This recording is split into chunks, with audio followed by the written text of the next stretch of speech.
தமிழ் உறவுகளுக்கு வணக்கம். மழை விடாது பெய்து கொண்டு இருந்தது. காரை ஓரமாக நிறுத்திவிட்டு அவன் சிகரெட்டை பற்ற வைத்தான். இன்னும் 2 மணி நேரத்தில் பொள்ளாச்சி போய் சேர வேண்டும். நெடுஞ்சாலையின் வளைவில் ஒரு மூலையில் நின்று கொண்டு இருந்தான். காலையிலேயே கிளம்பியிருக்க வேண்டும் என் நேரம் என நினைத்து கொண்டு இருக்கும்போது அவனுடைய செல்போன் மணி அடித்தது. வினோத் காலிங் என ஒலிர்த்தது. டேய் முகில், எங்கடா இருக்க? இன்னும் கொஞ்ச நேரத்தில் விடிஞ்சிரும். சொல்றா, வந்துட்டு தான் இருக்கேன். கண்டிப்பா வந்துடுவேன். பெருந்துறையை தாண்டியாச்சு. சிகரெட் தலையை நசுக்கிவிட்டு முகில் காரை உசுப்பினான். ரகுமான் பாடத் தொடங்க கார் மறுபடியும் வேகம் எடுத்தது.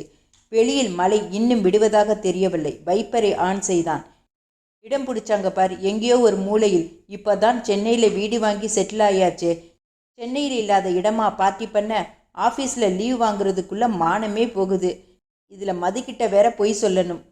இனி இவனுங்க எங்கே கூப்பிட்டாலும் முடியாதுன்னு சொல்லிட்டு வந்துடணும். தேவையில்லாத அலைச்சல் என முகில் நினைத்தான். எப்படியோ இந்த மலையை தாண்டி சேருமிடத்திற்கு சென்றால் போதும் என நினைப்பில் காரை முகில் இன்னும் வேகப்படுத்தினான். காரின் வேகத்திலேயே பொள்ளாச்சி வந்து சேர்ந்தது. வழி கிளைகளாய் பிரிந்திருந்தது. சாலையோரமாக ஒருவர் தளர்வான நடையுடன் சென்று கொண்டிருந்தார். முகில் காரை மெதுவாக அவரை உரசியபடியே நிறுத்தினான். கண்ணாடி இறக்கியதை பார்த்த அவரும் தன் நடையை நிறுத்தினார். ஐயா, புலிப்பட்டி ஜமீனுக்கு வழி எப்படி என்று அவரிடம் கேட்டான். அவரின் கைகள் நடுங்கிக் கொண்டிருந்தது. இடுங்கிய கண்களை சுருங்கி, அங்கே யாரை பார்க்கணும் தம்பி என நடுங்கும் குரலில் கேட்டார். விஷ்ணு, என் ஃப்ரெண்டு ஒருத்தன் இருக்கான், அவனை பார்க்கணும் தாத்தா. இந்த இருட்டு நேரம், மழை வேற பெய்யுது. போகிற பாதை ஒன்று சரி இருக்காதே தம்பி. அவசர வேலையாய் வந்தேன் பெரியவரே. ஆமாம், இந்த மழை வேற. வழி கேட்டால் சொல்லிவிட்டு போக வேண்டியது தானே. இவர் வீட்டுக்கா வழி கேட்கிறோம்? முகில் எரிச்சலானான். இதோ இந்த பக்கம் போனீங்கன்னா ஒரு காட்டு வழி வரும். அதில் போனால் 15 நிமிஷத்தில் போயிடலாம் தம்பி. சரிங்க ஐயா, ரொம்ப நன்றி. முகில் கார் கண்ணாடியை ஏற்றினான். மறுபடியும் வேகம் எடுத்தது கார். போகும் வழியை அந்த பெரியவர் உற்று பார்த்து கொண்டு இருந்தார். அவரிடம் இருந்து விஷம புன்னகை உதிர்ந்தது. குண்டும் குழியுமான சாலையில் ஒரு வழியாக கார் அந்த பங்களாவை அடைந்தது. கேட்டின் வாசலில் நின்றபடி வண்டியின் ஹாரனை விடாமல் அடித்தான். உள்ளே இருந்து 3 பேர் சிரித்து கொண்டே வெளியே வந்தனர். மூவரின் கண்களிலும் காரில் யார் என பார்த்து முகில் என்றதும் காரின் கண்ணாடியை இறக்கச் சொன்னார்கள். வா மச்சான், வா மச்சான், உனக்காகத்தான் இவ்வளோ நேரம் நாங்கள் காத்துக்கிட்டு இருந்தோம். 5 மணி பார்ட்டிக்கு இவ்வளோ சீக்கிரமா 7 மணிக்கே வருவேன்னு தெரியாது. ஒருவன் சிரித்து கொண்டே வந்தான். சாரிடா சாரதி, வழியில சம மழை, காரையே ஓட்ட முடியல. அங்கன்னு நின்று தான் வந்தேன், அதான் லேட் ஆயிடுச்சு. முகிலா, அது இதுன்னு சொல்லிட்டு சரக்கு வாங்காம வந்துட்டியா என்ன? நீங்க கேட்டீங்கன்னு பயங்கர ரிஸ்க் எடுத்து வாங்கிட்டு வந்திருக்கிறேன். என்னதான் லோக்கலாக வாங்கி அடித்தாலும் நீ உஷார் பண்ணுற ஃபாரின் சரக்கு ஈடு இணையே இல்லைடா. ஏண்டா வினோத், உங்களுக்கு வேற இடமா கிடைக்கலடா? ஊரை விட்டு இந்த பேய் பங்களால தான் வைக்கணுமா? கோச்சிக்காத மச்சி, இது நம்ம விஷ்ணுவோட தாத்தா பங்களா. மனுஷன் அந்த காலத்திலேயே செழிப்பாக வாழ்ந்தவர். அது மட்டும் இல்லாமல் இங்கே தான் போலீஸ் கெடுபடி எல்லாம் இல்லை. லாட்ஜ்னா நம்ம இஷ்டத்துக்கு ஆட முடியுமா? போன வருஷம் பார்ட்டியில் கேஸ் ஆகி இருக்க வேண்டியது. யார் புண்ணியத்திலேயோ தப்பிச்சோம். எல்லா வருஷமும் அதே மாதிரியெல்லாம் அலைய முடியாது. புரிஞ்சுக்க மச்சி, இங்கே எவனும் வரமாட்டான். லேட்டாக வந்துட்டு வெறுப்பேத்தாத. பாட்டில வெளியே எடு, கச்சேரியை ஆரம்பிக்கலாம். முகில் தன் பையனுள் கையை விட்டான். வரிசையாக பாட்டில்களை எடுத்து நீட்டினான். நம்ம நீண்ட கால நட்புக்காக சியர்ஸ். எல்லோரும் வட்டமாக அமர்ந்து கொள்ள அவர்களின் நடுவே ஆல்கஹால் ஆறு ஓடத் தொடங்கியது. சிப்ஸை எடுத்து கொறுத்தபடியே வினோத் ஆரம்பித்தான். எவ்வளவு வருஷம் ஆனாலும் நம்ம நட்பு இப்படியே தொடரணும்டா. எப்போ ஆரம்பிச்சது இதெல்லாம்? ஐயோயோ, இவன் ரேடியோவை ஆன் பண்ணிட்டான்டா. இனிமே விடிகிற வரைக்கும் பேசியே சாகடிப்பான். முகில் எழுந்து நடக்க தொடங்கினான். விஷ்ணு, நீ குடிக்கலையாடா? உனக்கும் சேர்த்து தாண்டா வாங்கிட்டு வந்திருக்கேன். இல்லடா வினோத், என்னோட ட்ரீட் தானே. நீங்க என்ஜாய் பண்ணுங்க. நானும் முகிலும் சும்மா நடந்துக்கிட்டு வரோம். முகில், வாமச்சி, அரண்மனையை சுத்தி காட்டு. இங்கேயே சும்மா உட்கார்ந்திருந்தா போர் அடிக்கும் என்றான். உள்ளே 6 அடி உயரத்தில் ஓவியமாக கிழவர் ஆனாலும் கம்பீரமாக புலிப்பட்டி ஜமீன் சிரித்து கொண்டிருந்தார். அரண்மனை எங்கும் பூஜாடி, நிலை கண்ணாடி, கலைப்பொருட்கள் நிறைந்திருந்தன. திரும்பிய பக்கம் எங்கும் கருப்பு வெள்ளை படங்கள், உள்நாட்டு வெளிநாட்டு தொன்சின்னங்கள் என நிறைந்திருந்தது. விஷ்ணு, உன் தாத்தா அரண்மனையவே ஒரு மியூசியமா மாற்றி வச்சிருக்கிறாரு. ஆமாண்டா, அவருக்கு இது ஒரு ஹாபி. அவரும் அவர் நண்பரும் அந்த காலத்திலேயே ஊர் ஊரா சுற்றுவாங்க. தாத்தா எங்கே போனாலும் கை நிறைய அந்த நாட்டோட பொருள் ஏதாவது வாங்கிட்டு வந்து சேர்த்து வைப்பார்.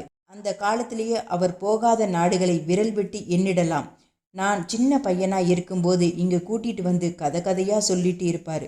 இப்போ உன்னோட தாத்தா எங்கடா? மனுஷன் 103 வயசாச்சுடா. பாட்டி இருந்த வரைக்கும் இங்கே தான் இருந்தாரு. அவங்க போனதுக்கு அப்புறம் கோயம்புத்தூர்ல அப்பா கூட தான் வச்சிருந்தோம். நடக்க எல்லாம் முடியாது, பேச்சும் குறைஞ்சு போச்சு. இப்ப அல்சரும் இருக்கு, அதனால ஹோம்ல இருக்காரு. அப்பப்போ போய் பார்த்துட்டு வருவேன். அங்கே ஒரு மூலையில் கல்லால் செய்த ஜப்பானிய வீரன் சிரித்து கொண்டிருந்தான். தோல் குடுவை ஒன்று செவ்வந்திய கலாச்சாரத்தை சொல்லிக் கொண்டிருந்தது.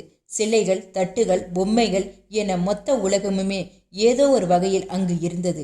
வேலைப்பாடுடைய கத்தி ஒன்று அழகாக இருந்தது. அதன் கைப்பிடியில் ஒரு சுருக்கங்கள் விழுந்த முகத்துடன் பொம்மை கிரீடத்துடன் அலங்கரிக்கப்பட்டு இருந்தது. காதுகளில் குண்டலம், மணிகள் கோர்த்து தங்கம் மூலம் பூசப்பட்டு இருந்தது. ஆர்வம் மேலிட முகில் அதை கையில் எடுத்தான். இன்னும் பளபளப்பு குறையாமல் இருந்தது. உஸ் ஆ! முகில் அலறினான். கத்தி அவன் கையை கீறி இருந்தது. அதை எதுக்குடா எடுத்த? பார்த்து இருக்க மாட்ட? விஷ்ணு திட்டிக்கொண்டே முகிலின் காயத்தை கையில் இருந்த துணியால் துடைத்தான். இன்னும் ஷார்ப்பா இருக்கான்னு பார்த்தேன். இங்கு விஷம் தடவின அம்புகள் கூட இருக்கு. அது தாத்தா அந்தமான் போனப்ப வாங்கினது. நீ பாட்டுக்கு எதையாவது கெடுத்து வைக்காத, அதுக்கெல்லாம் மருந்தே இல்லை. போட்டோக்களின் வரிசையில் கடைசியாக மூலையில் மரத்தால் செய்த ஒரு அம்புக்கூடு தொங்கப்பட்டு இருந்தது. சரிடா, சும்மா தான் கையில எடுத்தேன், திடீர்னு பட்டுடுச்சு, நானே எதிர்பார்க்கல. லேசான காயம்தான், கையை வச்சுக்கிட்டு ஒழுங்காயிரு. எதுக்கு தேவையில்லாம பிளட் எல்லாம்? ரூமுக்கு வந்து சேரு, காலையில பார்த்துக்கலாம். விஷ்ணு பேசியபடியே முன்னே நடந்து போனான். வினோத்தும் சாரதியும் தள்ளாடிபடியே வந்தார்கள். மாப்பிள்ள, செம ட்ரீட் இன்னைக்கு. நீ குடிக்க மாட்டேனாலும் எங்களுக்காக வாங்கின பாரு. இருவரும் விழப்போனார்கள். டேய், அரை போதையில் உளராம போய் படுங்கடா. முகில் போட்டோக்களை பார்த்தவாறே நடந்து போனான். அங்கே கடைசியில் கண்ணப்ப நாயக்கரின் படமும் இருந்தது. தோற்றம் 1903, மறைவு 1976. புலிவால் மீசையுடன் கம்பீரமாக நின்று கொண்டு இருந்தார் அவர். முகிலுக்கு வழி கூறிய அதே பெரியவர். இரவு நேரத்தில் கடல் தன் இன்னொரு முகத்தை காட்டிக் கொண்டிருந்தது. பகல் எல்லாம் சூரியனின் ஆளுகைக்கு கீழ் அடக்கி வைத்திருந்த எண்ணங்கள் முழுவதையும் இப்போது கரையிடமும் நிலவிடமும் வெளிப்படுத்தியது. முழு நிலவின் ஒளியில் என் முழு பலத்தையும் பார் என்பதாக அது கரையை அறிந்து கொண்டிருந்தது. இறுக்கி மடித்து கட்டப்பட்ட கட்டு மரங்களுடன் கடற்கரையில் படகுகள் இவை அவ்வளவையும் வேடிக்கை பார்த்து கொண்டிருந்தன. முழு கரையையும் சொந்த கொண்டாடும் அதன் எண்ணத்தை கலைத்தவாறு 5 பேர் அதன் கரையில் ஓடிக்கொண்டிருந்தனர். ஒரு மோட்டார் படகை கரையிலிருந்து கடலுக்குள் தள்ளினர். அது மண்ணில் தன் தடம் பதித்து கடலின் அலைக்குள் ஆடியது. மைக்கிளு, இன்னைக்கு கண்டிப்பா போயேதான் ஆகணுமா? அலை தூக்கி கிடக்கல, முழுசா கவுந்தோம்னா தூக்க கூட நாதி இல்லை. நால்வரிலும் சிறுவனாய் இருந்தவன் பேசினான். ஜோசப்பு, கிற்கால உனக்கு திட்டம் போடும்போது வாழை பார்த்துக்கிட்டு கிடந்த தொட நடுங்கி பய. முத்து, போய் டீசல் கேன் அளவை பாருலே. மாறா, மணிக்கிட்ட போனை வாங்கி முதல்ல செல்போன் எல்லாத்தையும் ஆஃப் பண்ணுங்களே. கோஸ்டல்காரன் கோழியை அமுக்கிற போல அள்ளிக்கிட்டு போயிடுவான். சரக்கு போய் உள்ளேயும் கிடக்கணும். கடல்ல இறங்குனதுலேருந்து கரமண்ணை மிதிக்கிற வரையும் எவனாச்சும் ஏதாச்சும் பேசுனா அப்படியே அறுத்து போட்டுட்டு மீனுக்கு இரையாக்கிடுவேன். படகிலும் விளக்குகள் அணைக்கப்பட்டது. தள்ள நினைத்து தன்மேல் மோதிய அலைகளை எல்லாம் மதிக்காமல் மோட்டரின் விசையில் அது கடலை கிழித்து கொண்டு சென்றது. யாருக்கும் பேச இடம் கொடுக்காமல் மைக்கேல் முழு படகினையும் தன் கட்டுப்பாட்டில் வைத்து கொண்டிருந்தான். அவன் மேல் இருந்த பயத்தை விட படகில் அவனுடன் வந்த அனைவருக்கும் அவன் தந்தை ராயனின் மேல்தான் அதிக பயம் இருந்தது. மைக்கேலு, உங்க அப்பா பேச்சுக்குத்தான் மொத்த தூத்துக்குடியும் தலை குனியுது. அவர் புள்ள இப்படி ஊக்கு போட்டு தான் காசு எடுக்கணுமாம். எங்களுக்கு தான் வயிற்று பொழப்பு. மீன் பத்தலை, அதையும் இதையும் விற்கணும். உனக்கு என்ன ராசா விட்டு பொல்ல? மணி ஒரு பயத்துடனேயே பேசினான். போல கோட்டி, என்னையும் முன்ன மாதிரி காசுக்கு ஆடுற பையன்னு நினைச்சியால? இன்னைக்கு எங்க அப்பா நிமிர்ந்து பார்க்க பயப்படுற பைய எல்லாம் நாளைக்கு என்னை ஏறி மிதிச்சிட்டு போவான். இன்னைக்கு மொத்த ஆர்வரும் மைக்கேல்னா திரும்பி பார்க்குது. அதுக்கு என்னால காரணம்? நான் யாரு புள்ளன்னு சொல்றதை விட மைக்கேல்னு பேரி சம்பாதிக்கணும். அந்த பேருக்கு தான்ல இம்புட்டு வேலையும் பார்க்கிறேன். படகில் இருந்த அனைவரும் நாளைக்கே ஏதாவது பிரச்சனை என்றால் இவன் ராயனின் மகன் என்று ஒரே காரணத்துக்காக வெளியே வந்து விடுவான். ஆனால் நம்ம என்ன செய்வது என்று பயம் இருந்தது. மணியும் ஜோசப்பும் ஒன்றும் அவ்வளவு நல்லவர்கள் அல்ல. போன வாரம் கூட கடலுக்கு இரவில் இதே வேலையாய் சென்றவர்கள்தான். ஆனால் இவன் கை வைப்பது எல்லாம் துக்கடா விஷயங்கள் அல்ல. இப்போது கூட போதைப் பொருள் ஏதோ தான் இறக்கப் போகிறேன், நாம் உள்ளே போனால் நம் குடும்பத்தை யார் பார்ப்பது என்ற கவலை. இவனை எதிர்த்து பேசினால் ராயரையும் பகைத்து கொள்ள வேண்டும். வேறு வழி இல்லாமல் தான் வந்திருந்தார்கள்.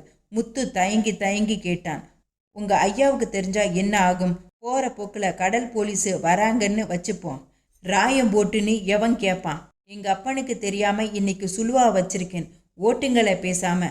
படகு உயிர் பெற்று ஓடத் தொடங்கியது. அதற்கு பிறகு யாரும் பேச்செடுக்கவில்லை.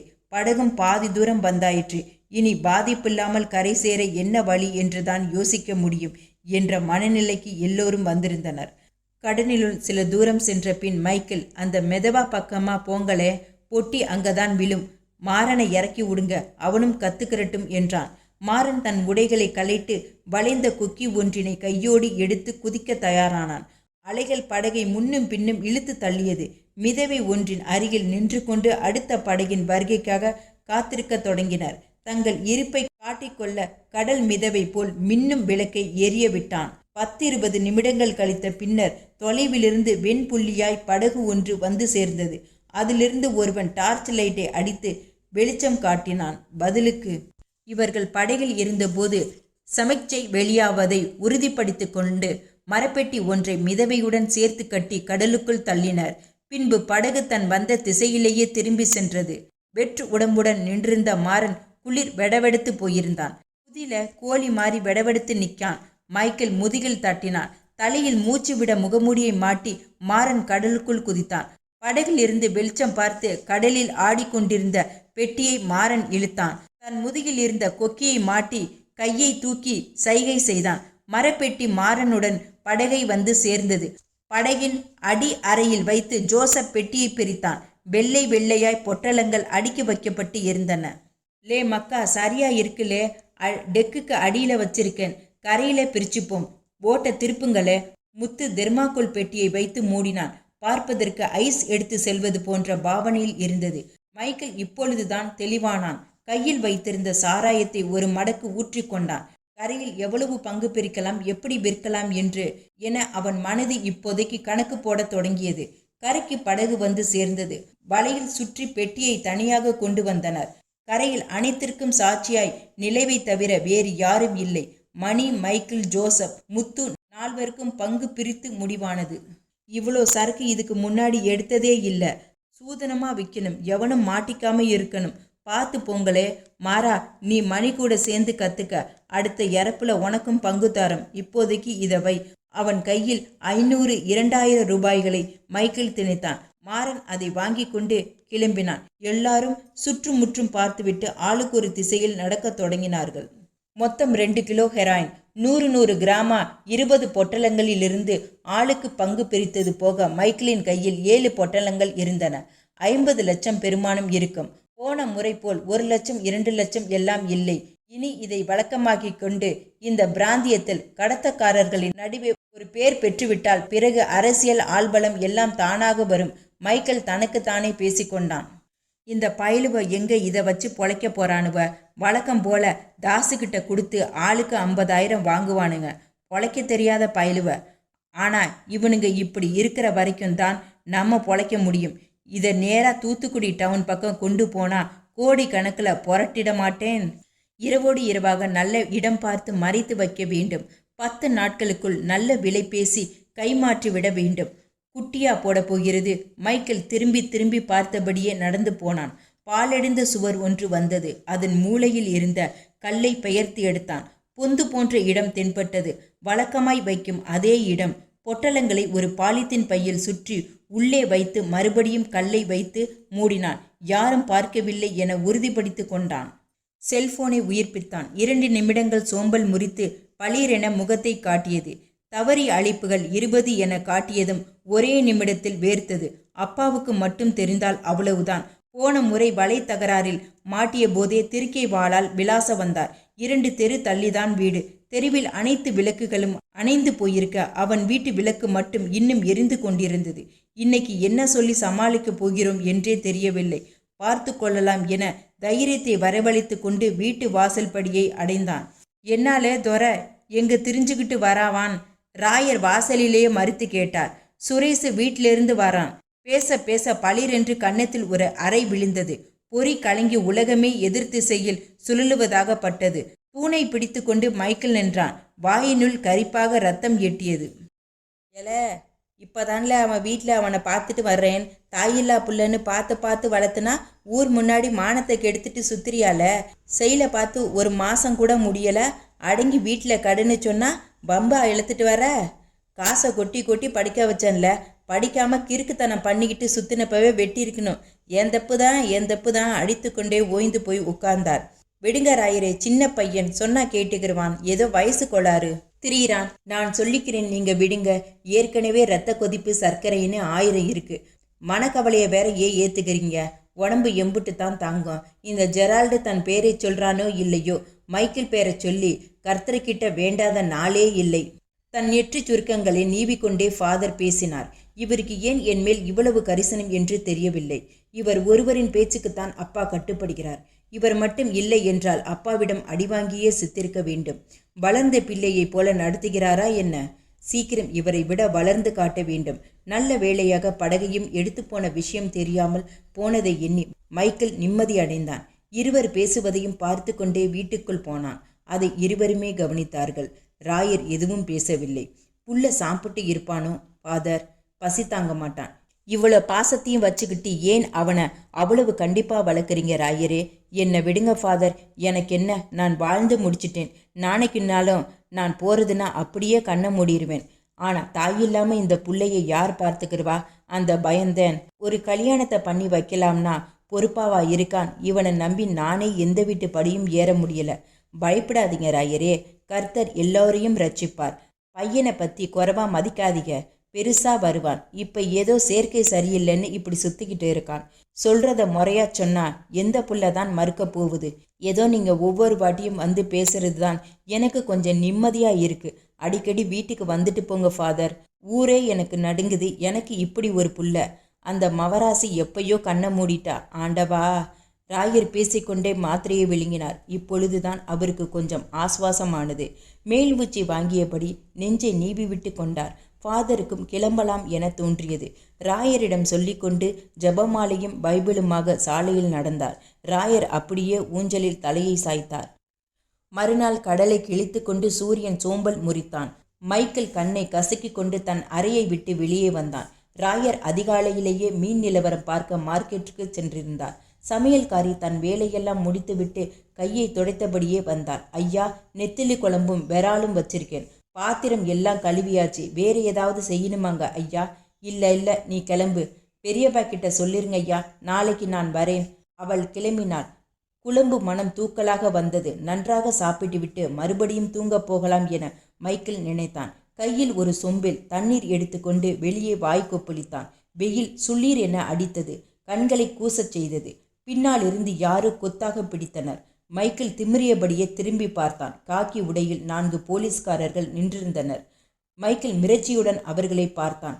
வந்தது போலீஸ் வாகனமாதலால் கொஞ்ச நேரத்தில் கூட்டம் கூடிவிட்டது. மைக்கேல் கையை தட்டிவிட்டான். சார், கையை எடுங்க. எதுக்கு சார் என்னை பிடிக்கிறீங்க? தோரா சொன்னாதான் வருவீங்களோ? ஏறல வண்டியில. மைக்கேல் அத்தனை பேர் முன்பும் ஜீப்பில் ஏற்றப்பட்டான். வெயில் சுள்ளீரென முகத்தில் அடித்தது. முகில் போனை எடுத்து பார்த்தான். 10 மணி என காட்டியது. இவ்வளவு நேரமாகவா தூங்கியிருக்கிறோம் என முகில் தன்னைத்தானே நொந்து கொண்டான். 20 மிஸ்டு கால்ஸ். மது என பெயரிடப்பட்டிருந்தது. முகில் வாரி சுருட்டி கொண்டு எழுந்து உட்கார்ந்தான். மற்ற மிஸ்டு கால்ஸ்களை புறந்தள்ளிவிட்டு உடனடியாக திருப்பி அழைத்தான். சில நொடி அழைப்புகளுக்கு பின் மறுமுனையில் அழைப்பு ஏற்கப்பட்டது. ஹலோ, நீதானே? சொல்லு மது, என்ன விஷயம்? முகில் கொட்டாவி விட்டு கொண்டே பேசினான்.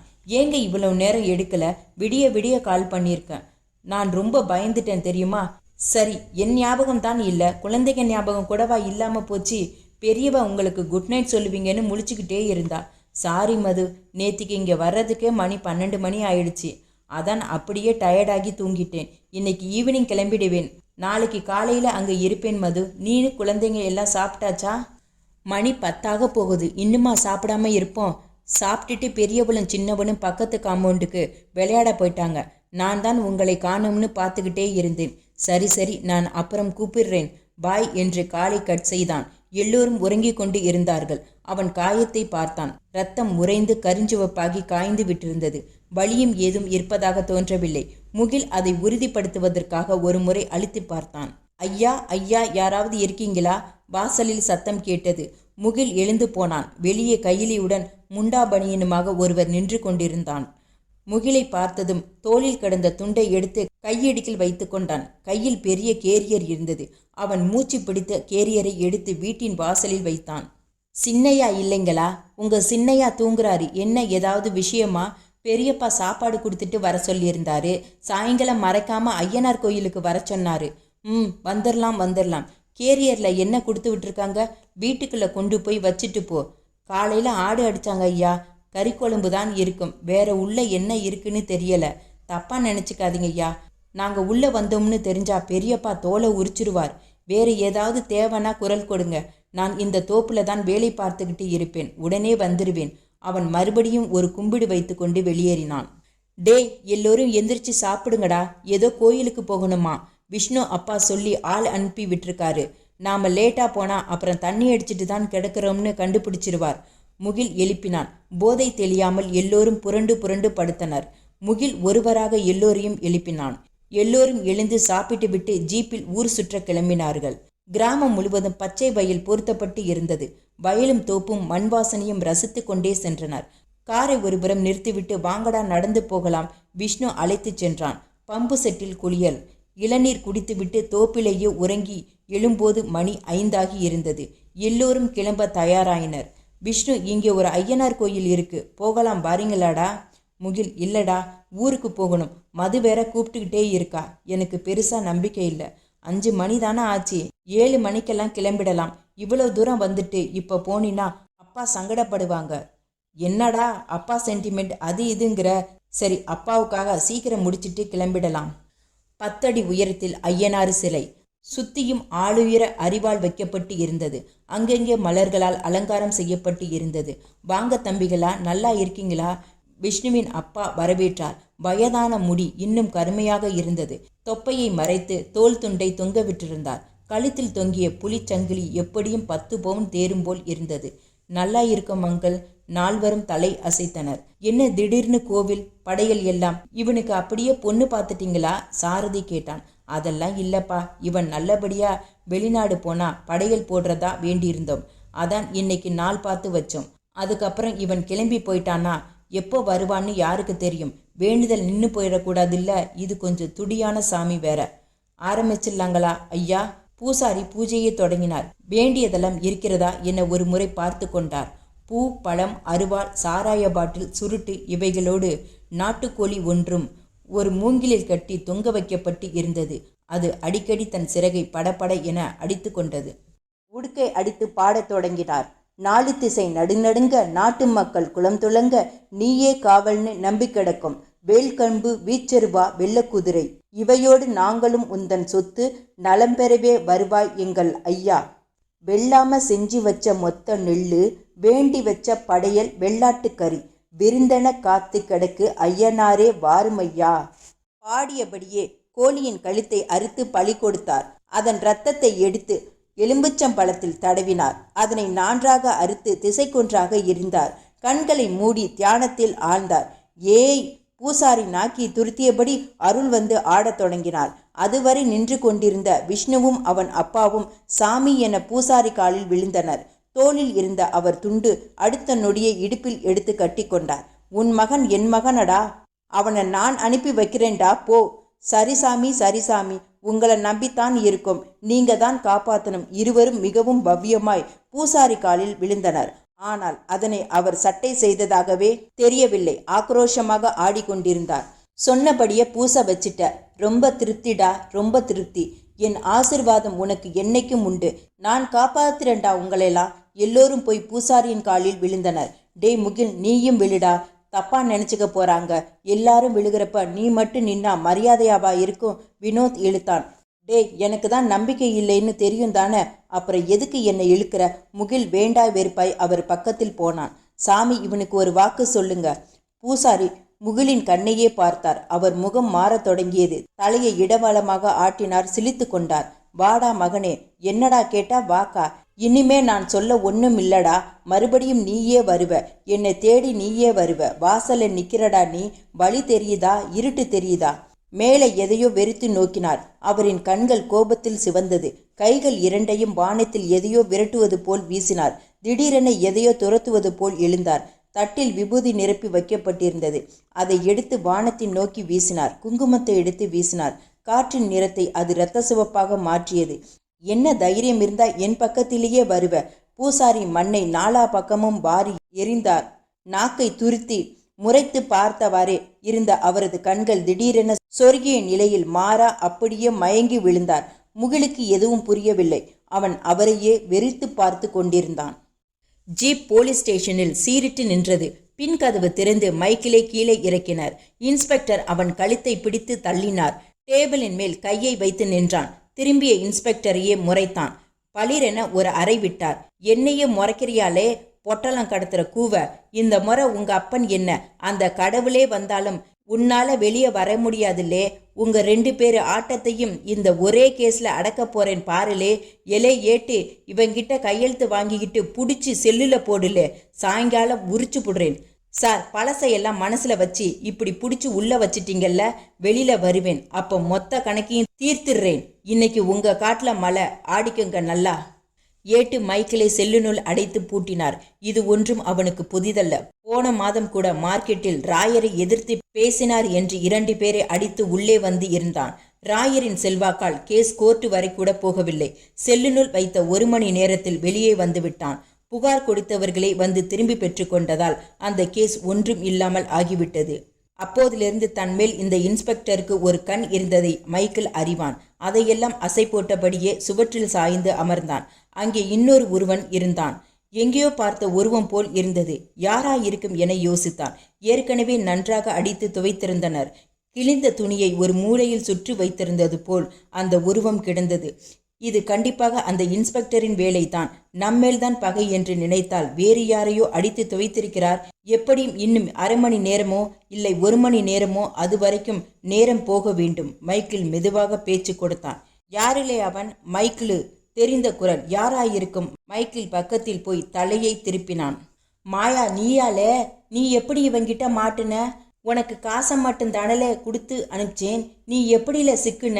மைக்கேல் அதிர்ந்தான். மாறனின் உடல் இனி நிற்க முடியாது என்னும் அளவுக்கு இருந்தது.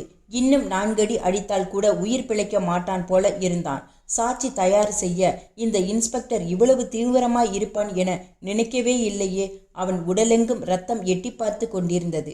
எங்க அம்மா உன் கூட சேரக்கூடாதுன்னு பலவாட்டி சொல்லிச்சு மைக்கேலு. ஆனாலும் நான் பொய் சொல்லிட்டு உன் கூடையே தான் சுத்திக்கிட்டு இருந்தேன். நீ நல்லவன்னு எங்க அம்மா கிட்ட சொல்லியும் கேட்கல. நேத்து ராத்திரியும் இப்படியே தான் சொல்லிட்டு உன் கூட வந்தேன். நீ கிளம்பி போயிட்ட.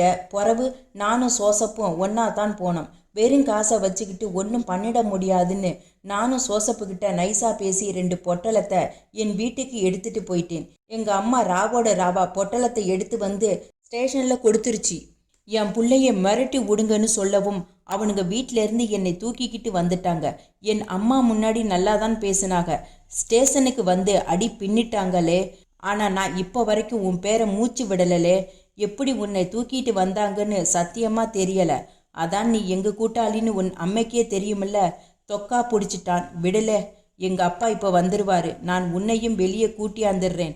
என்னை நம்பு மைக்கேலு. உன் பேரை சொன்னது நான் இல்லை. சரி சரி விடல. இது என்ன எனக்கு புதுசா? நீ தான் மொதவாட்டி வர்றவன்.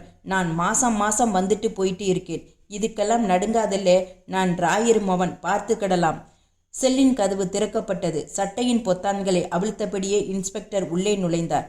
மாறன் இனியும் அடிவாங்க தெம்பில்லாததால் செல்லின் மூலையில் சென்று சுருங்கி கொண்டான். மைக்கேலை நோக்கி நடந்து வந்தார். மைக்கேலின் அலட்சிய பார்வை அவருக்கு இன்னும் கோபத்தை மூட்டியது. லத்தியை எடுத்து தொடையிலேயே விளாசினார்.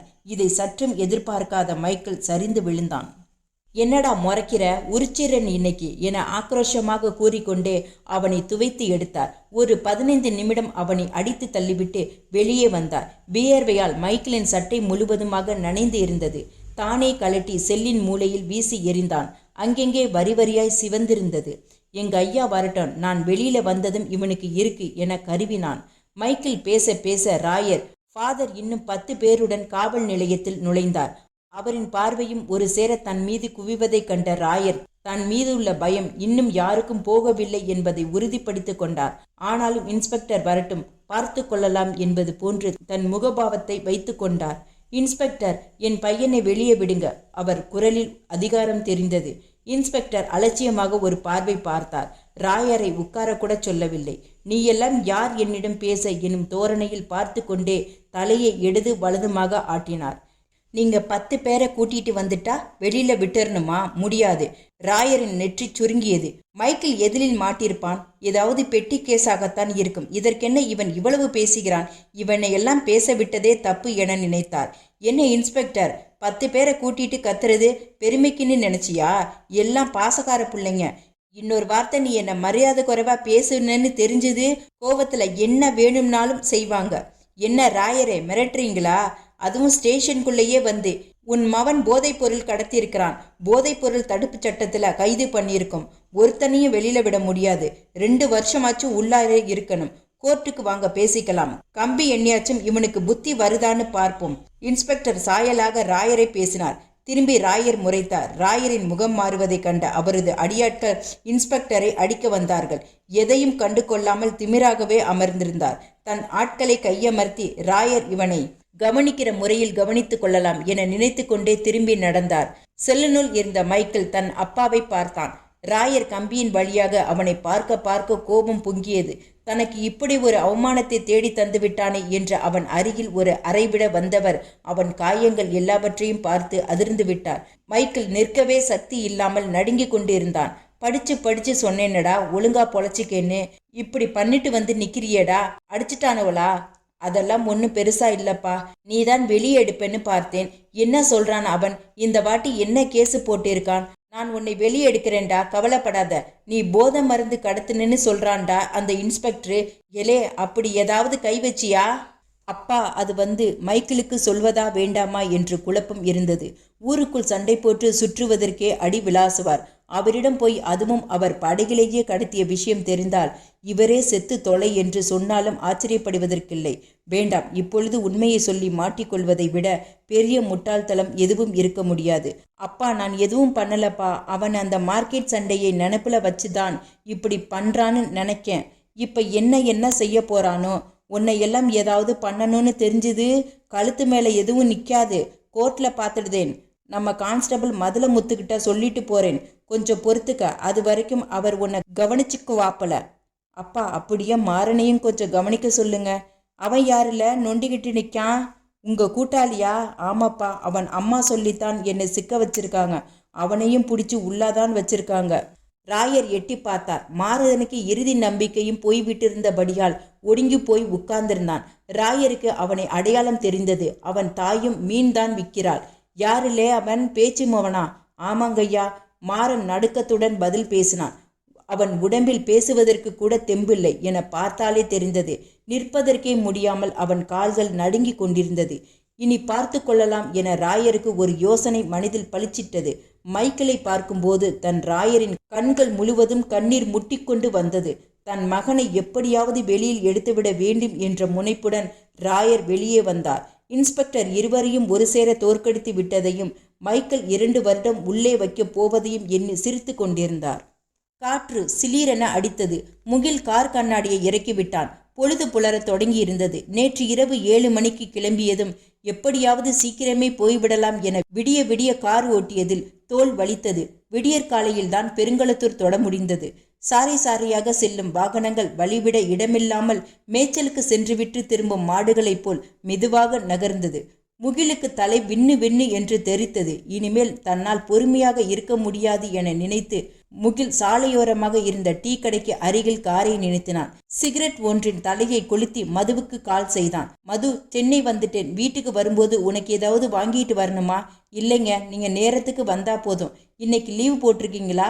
இல்ல டிஃபன் ரெடி பண்ணவா? ஏற்கனவே மேனேஜர் கத்துவான். லீவ் எல்லாம் போட முடியாது மது. நான் குளிச்சிட்டு கிளம்பிடுவேன். மது, டிஃபன் எல்லாம் வேண்டாம், கேன்டீன்ல சாப்பிட்டுக்கிறேன்.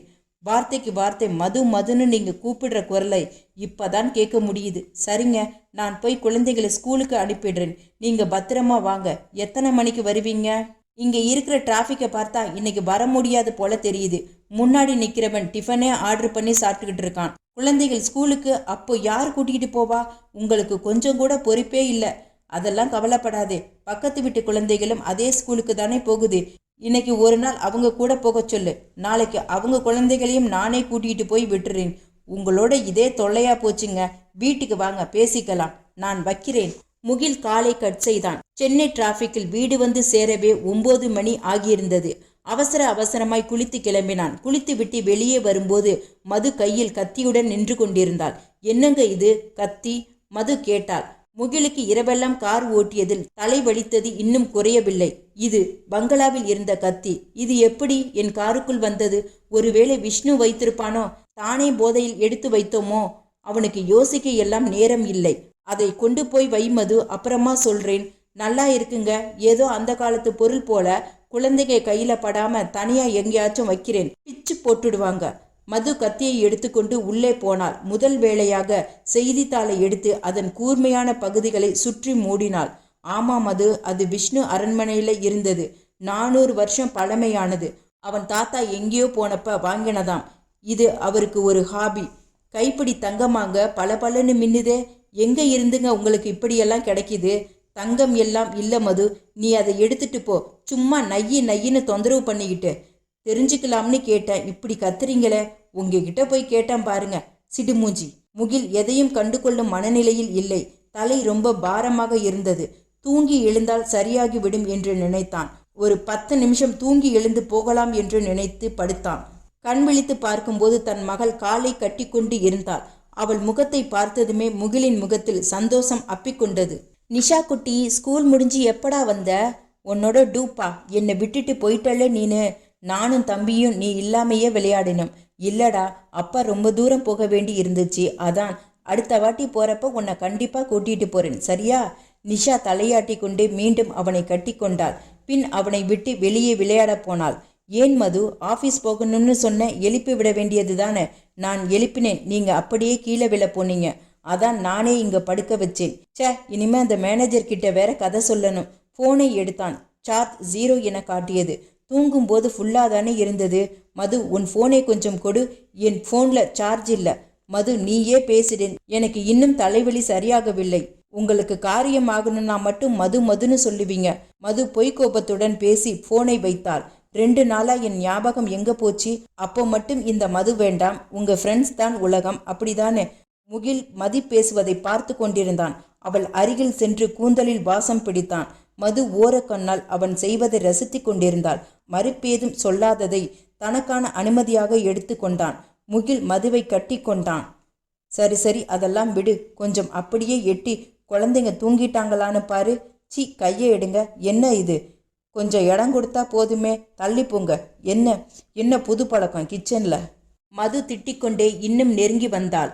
அவளிடம் இருந்து சாண்டில் சோப் மனம் வீசியது. முகில் அவளின் காதோரமாய் தன் முகத்தை வைத்து நன்றாக வாசம் பிடித்தான். நீ தாண்டி என் உலகம். உனக்கு அப்புறம் தாண்டி எல்லாமே.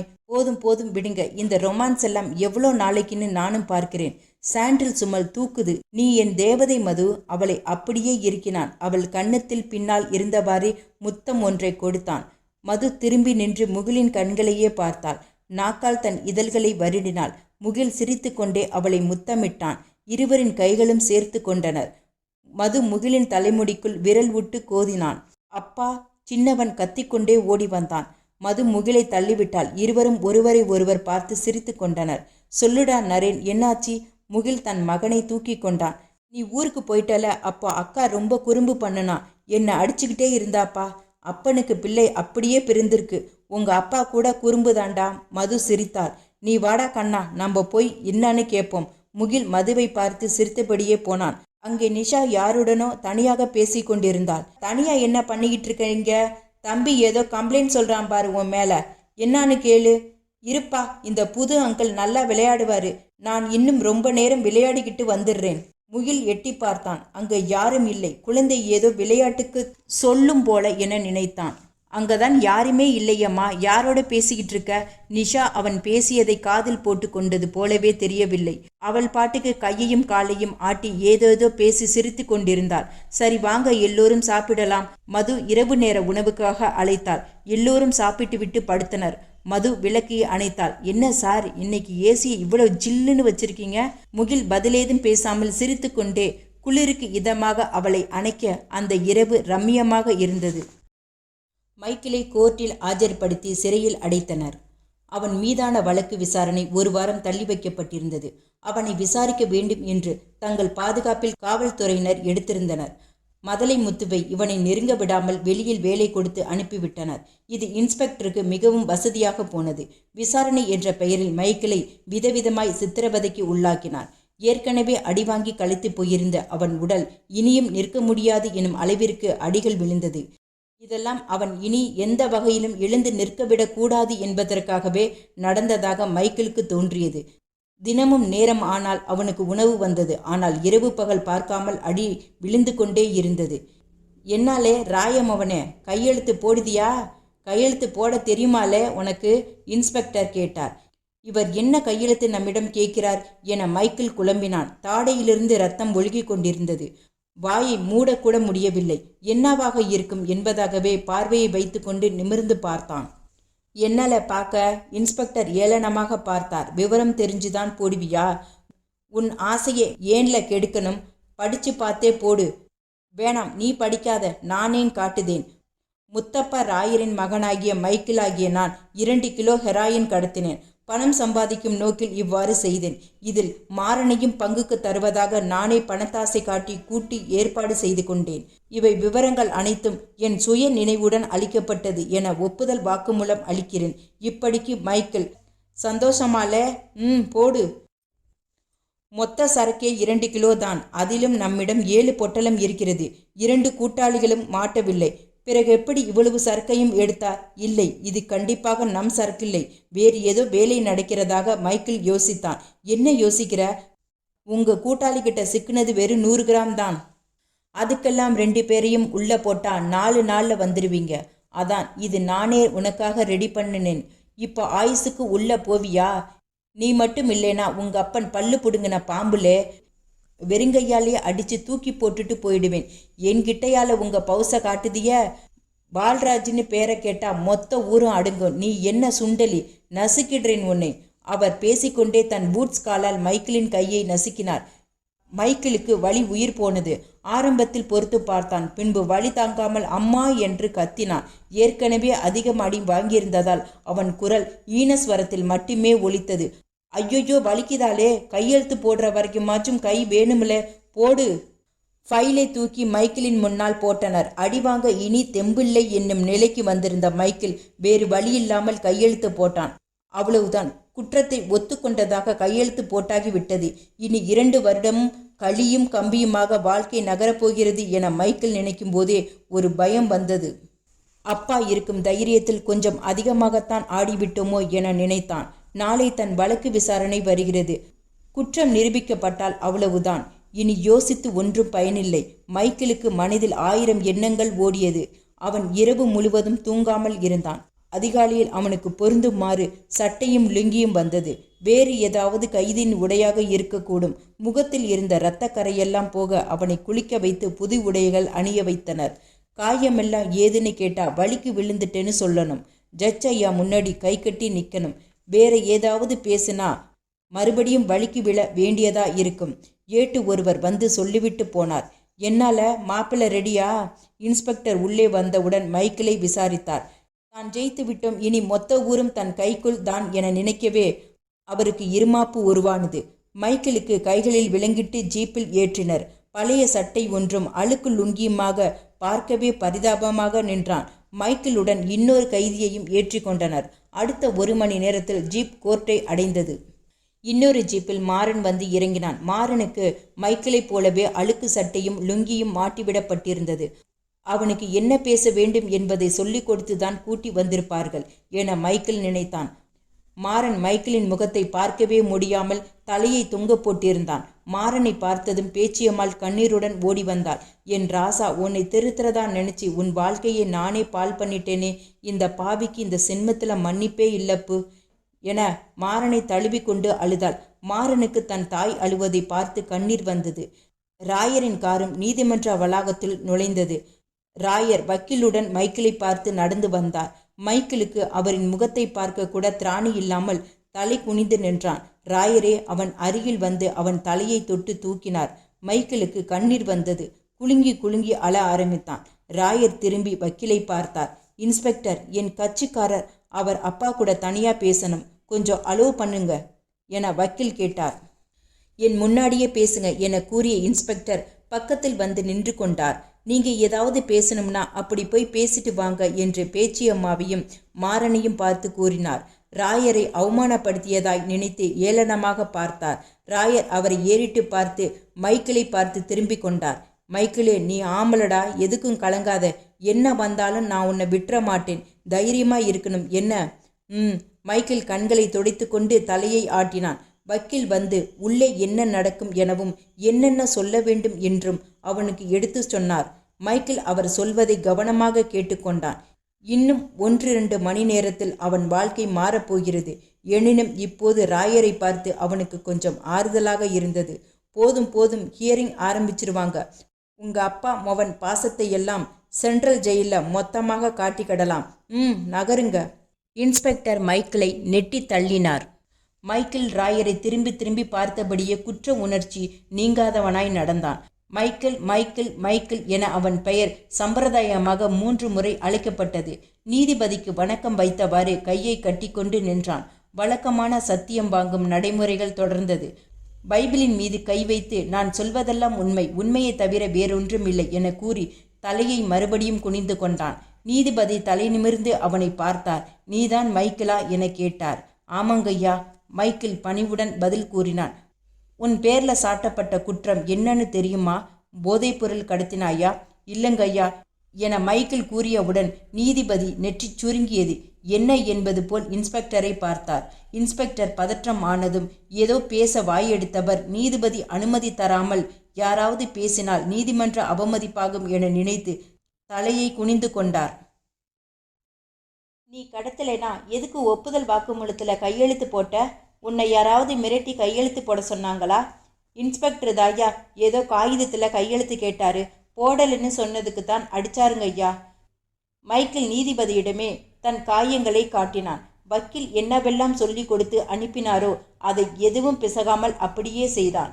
கணம் நீதிபதி அவர்களே, குற்றவாளி வழக்கை திசை திருப்ப பார்க்கிறார். அரசு வக்கீல் குறுக்கிட்டார். குற்றம் நிரூபிக்கப்பட்டால்தான் குற்றவாளி, அதுக்கு முன்னாடி குற்றம் சாட்டப்பட்டவர்தான். சாட்சி இருக்கா என கேட்டார் நீதிபதி. இருக்குங்கய்யா, இவரோட கூட்டாளி மாறன்னு ஒருத்தரையும் விசாரிக்க அனுமதிக்கணும். நீதிபதியின் அனுமதி பெற்று டவாலி மாறன் மாறன் மாறன் என 3 முறை அழைத்தார். ஏட்டு மதலைமுத்து மாறனை அழைத்து வந்தார். மைக்கேல் மக்களோடு அமர்ந்திருக்கும் தன் தந்தையையே அடிக்கடி பார்த்து கொண்டிருந்தான். இவ்வளவு தூரம் தன்னால் அவருக்கு அவமானம் ஏற்பட்டு விட்டதே என்ற குற்ற உணர்ச்சியே அவனை குத்தி கொண்டிருந்தது. மாறனையும் பார்த்தான். மாறனையும் குற்றம் சாட்ட முடியாது. நடப்பது நடக்கட்டும் என்பது போல் மைக்கேல் நின்றிருந்தான். மாறனிடம் வழக்கமான விசாரணை தொடங்கியது. மைக்கேலை போன்றே மாறனிடமும் சத்தியம் வாங்கினார்கள். மாறன் கையை கட்டி நின்று கொண்டான். அரசு தரப்பு வக்கீல் தன் கோட்டை சரி செய்து கொண்டு அவனிடம் வந்தார்.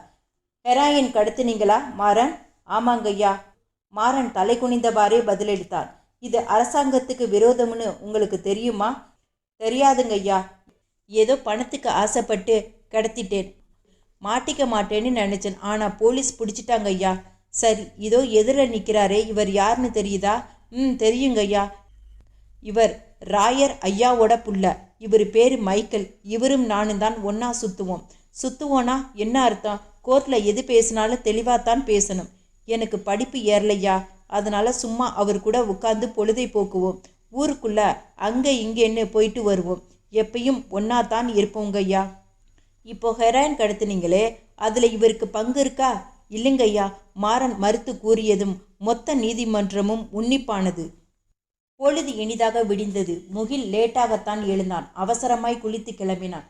என்னங்க இது, கழுத்தில் சிவந்து போயிருக்கு? மது கேட்டாள். உன் கைங்கரியம்தான். விடிஞ்சதுக்கு அப்புறம் ஒன்றுமே தெரியாத மாதிரி இப்போ என்ன கேட்டா நீ நல்ல பிள்ளையா ஆயிடுவியா? போங்க. மது அவனை அடிக்க கையை ஓங்கினாள். அவன் அவளை பின்னால் இருந்து அணைத்து கொண்டான். மது அவனை தள்ளிவிட்டாள். முகில் சிரித்து கொண்டே அலுவலகம் கிளம்பினான். ஆஃபீஸ் பரபரப்பாக இயங்கிக் கொண்டிருந்தது. முகில் ஒவ்வொரு கேபினாக கடந்து நேராக மேனேஜரின் அறைக்கு சென்றான். Good morning sir. வா முகில், என்னப்பா திடீர்னு இந்த பக்கம்? மேனேஜர் சிஸ்டத்தை பார்த்தபடியே பேசி கொண்டிருந்தார். இல்லை சார், நேற்று ஒரு மெடிக்கல் எமர்ஜென்சி, கார் ஆக்சிடெண்ட், அதான் சடனாக லீவ் போட வேண்டியதாக போச்சு. Sorry sir. இதோ பாருங்க முகில், நான் ஒன்றும் மற்ற மேனேஜர் மாதிரி நான் தான் இங்க ராஜா, எனக்கு 2 கொம்பு முளைச்சிருக்கு, அப்படியெல்லாம் ஆடுற ஆள் இல்லை.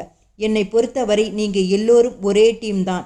அதனால தான் நானும் உங்ககிட்ட ஒரு ஃப்ரெண்டு மாதிரி பழகிக்கிட்டு இருக்கேன். ஆனால் நீங்கள் அதையே அட்வான்டேஜாக எடுக்கக்கூடாது. Sorry sir. சார், என்ன போய் இப்படியெல்லாம் சொல்கிறீங்களே சார். 1000 தான் இருந்தாலும் நான் உங்கள் விசுவாசி. என்னை போய் அட்வான்டேஜ் எடுத்துக்கிறேன்னு சொல்லலாமா? உடனே ஐஸ் வைக்க ஆரம்பிச்சிருவீங்களே. ஆஃபீஸ் ஒர்க்கில் டிசிப்ளின் ரொம்ப முக்கியம் முகில். நீங்கள் பாட்டுக்கு வந்துட்டு போகிறதுக்கு இது என்ன சத்திரமா? லாஸ்ட் ப்ராஜெக்ட்டுக்கு நீங்கள் 10 நாள் தான் சார் டைம் கொடுத்தீங்க. அதுக்குள்ளே நான் உங்களுக்கு சப்மிட் பண்ணலையா? எல்லாத்துக்கும் ஒரு பதில் வச்சுருப்பீங்களே. உங்கள் லாஸ்ட் ப்ராஜெக்ட் முடிஞ்சு கிளைண்ட் கிட்ட போயாச்சு. இந்த ப்ராஜெக்ட் என்னாச்சு? நாளைக்கு டெட்லைன். இப்போ போய் நீங்கள் லீவு போட்டுட்டு இருந்தா கிளைண்ட் கிட்ட யார் பதில் சொல்கிறது? சரி சரி போங்க, லெட்டர் எழுதி சப்மிட் பண்ணிவிட்டு வேலையை ஆரம்பிங்க.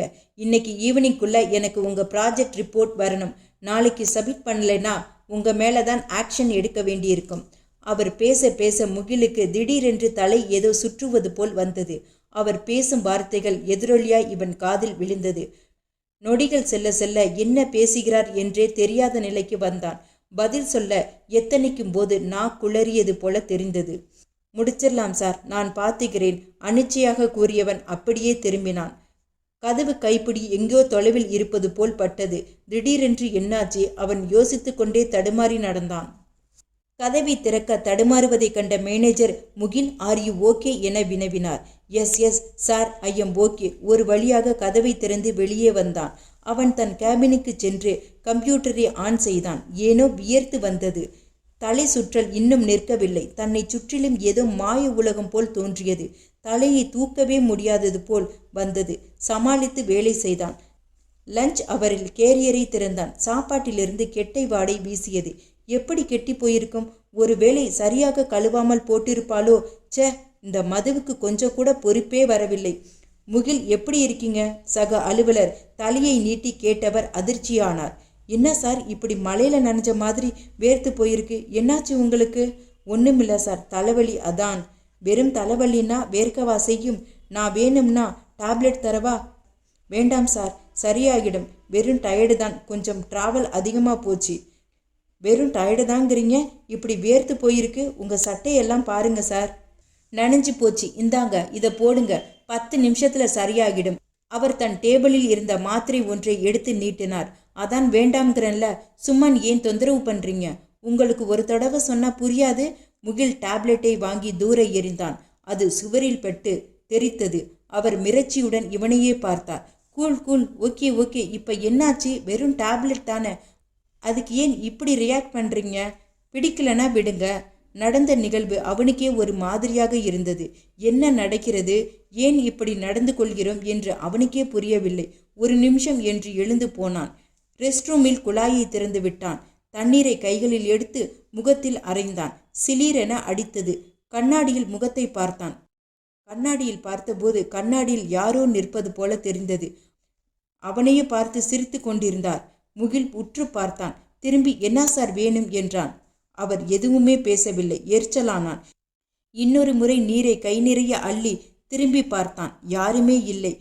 கண்ணாடியை துடைத்து பார்த்தான். அந்த நபர் அவன் அருகில் நின்று கொண்டு இருந்தார். திரும்ப எத்தனித்த போது அவனால் அசைக்க முடியவில்லை.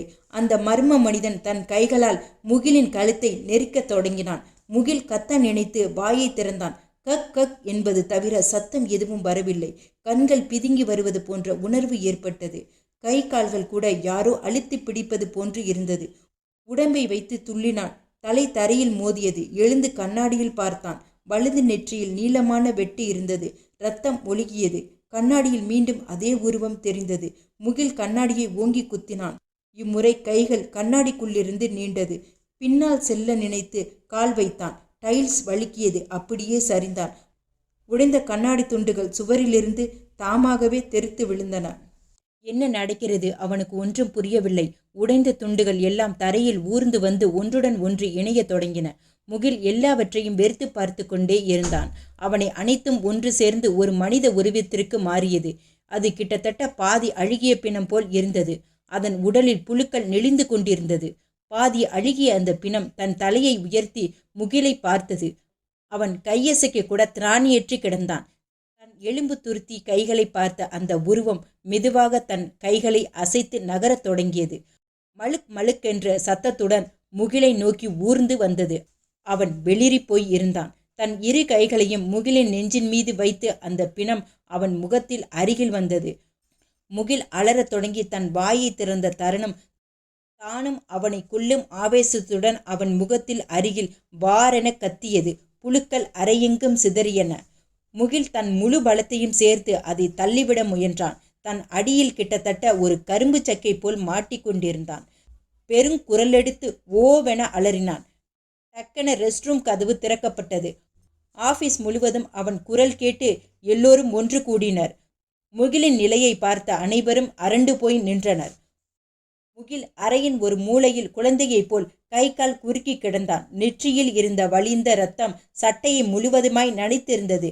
கழிவறை நீர் வழிந்து அவன் அருகில் சொதசொதவென இருந்தது. இரத்த விளராய் இருந்த அவனுக்கு அருகில் செல்ல எவருக்கும் துணிவில்லை. மேனேஜர் அவசர அவசரமாக ஓடி வந்தார்.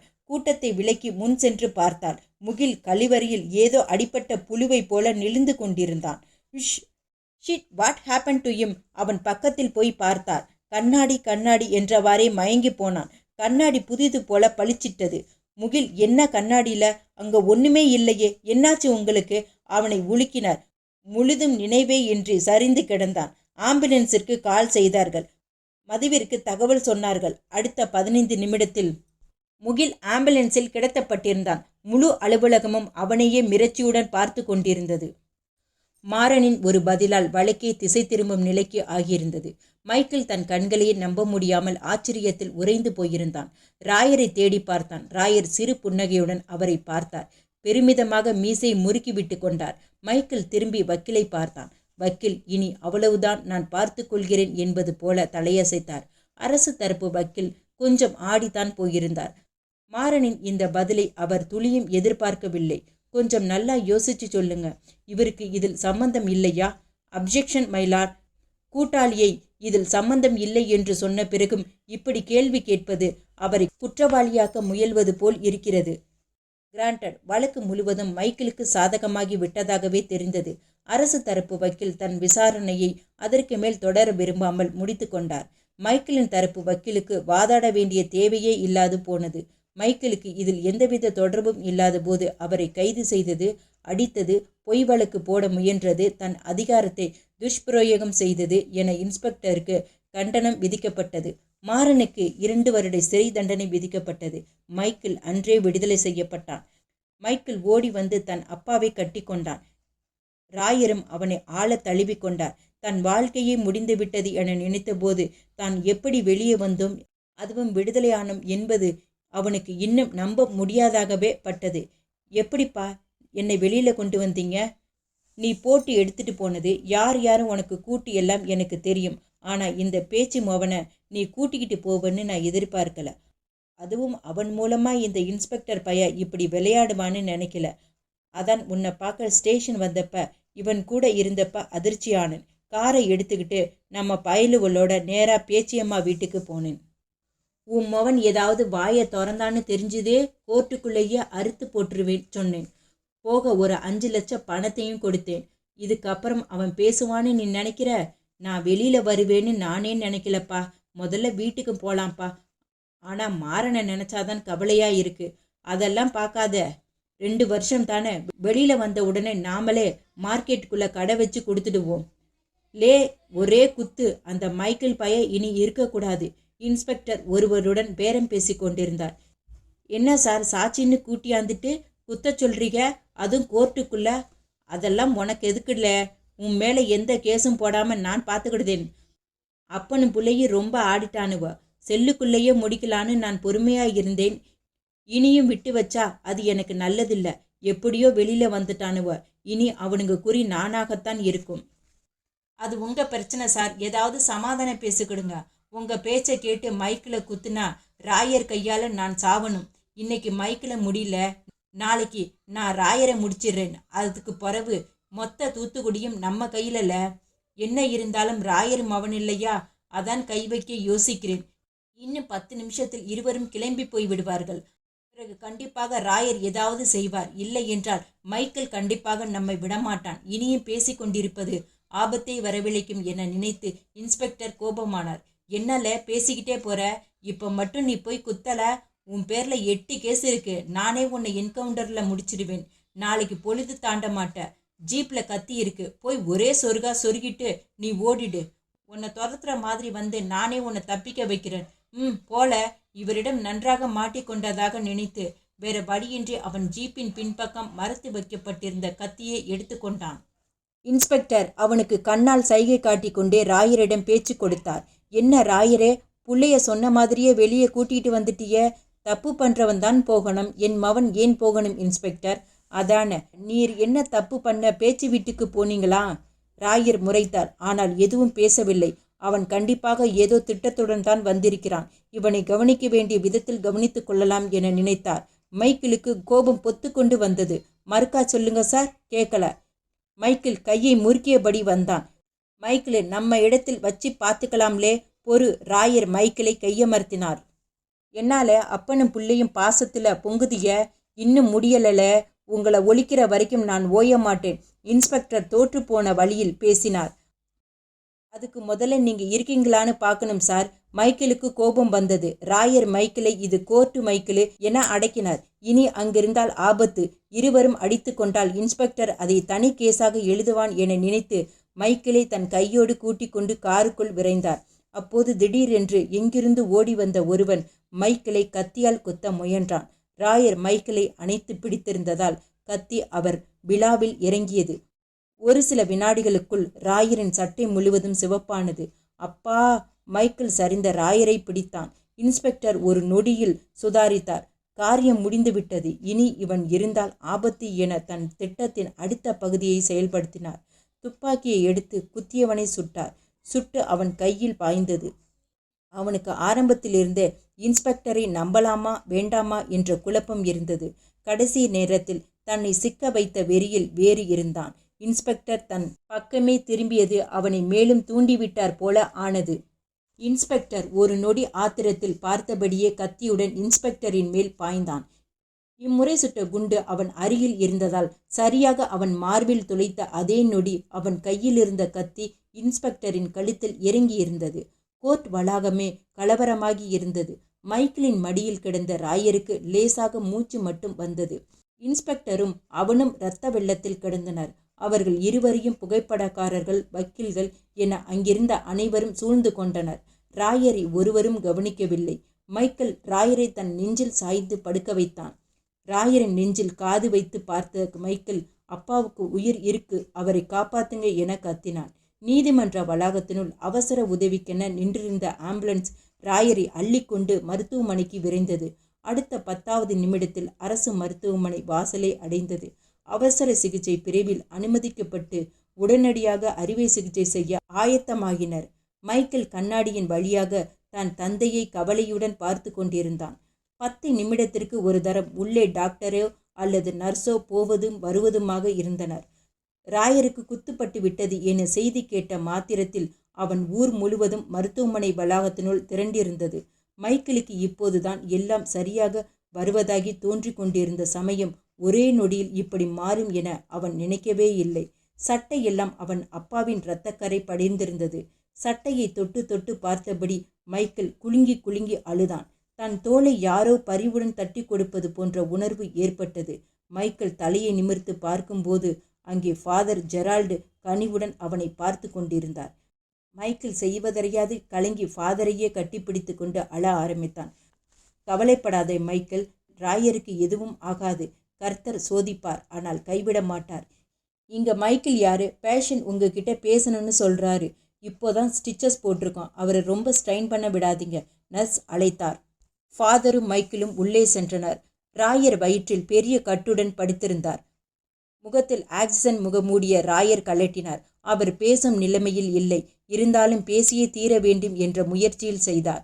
மைக்கேலை கையசைத்து அவரின் அருகில் வருமாறு அழைத்தார். அப்பா! மைக்கேல் அவர் அருகில் போனான். ராயரின் கையை ஆதரவாக பிடித்து கொண்டான். இருவரின் கண்களிலும் கண்ணீர் வழிந்தது. மைக்கேல் தன் கண்களை துடைத்து கொண்டான். ராயரின் அருகில் குனிந்தான். ராயர் தன் உடலில் மிச்சம் இருக்கும் பலத்தை எல்லாம் கூட்டி பேசத் தொடங்கினார். மைக்கிளு, நான் பொழைக்க மாட்டேன்பா. நம்ம ஊரையும் ஜனங்களையும் இனி நீதான்ப்பா பார்த்துக்கணும். அப்படியெல்லாம் பேசாதீங்கப்பா. நீங்கள் இன்னும் ஒரு வாரத்தில் பழையபடி ஆகிடுவீங்க. இல்லை மைக்கிளு, நான் பொழைக்க மாட்டேன்.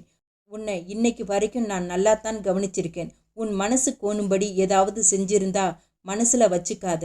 அப்பா, நான் தான் உங்களுக்கு நல்ல பிள்ளையா நடக்கலப்பா. உங்களுக்கு என்னை வெட்டி போடுற உரிமை கூட இருக்கு. இப்படியெல்லாம் பேசி என்னை நோகடிக்காதீங்க.